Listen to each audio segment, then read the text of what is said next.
You ask Tiger to solve. This deals with linear equations with one unknown.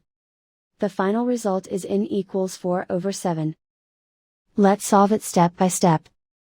Group all n terms on the left side of the equation. Subtract 3n from both sides. Group like terms. Group the coefficients.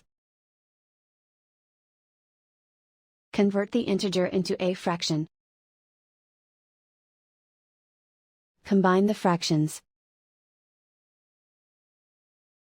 Combine the numerators. Simplify the arithmetic. Group all constants on the right side of the equation. Subtract 2 from both sides. Simplify the arithmetic.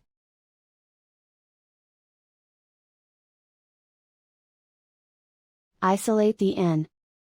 Multiply both sides by inverse fraction 2/7.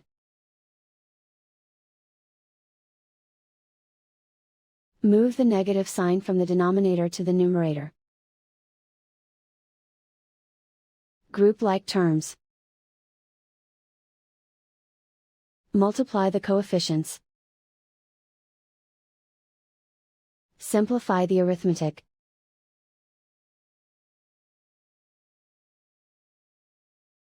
Move the negative sign from the denominator to the numerator. Multiply the fractions. Simplify the arithmetic. And so the final result is n equals 4/7.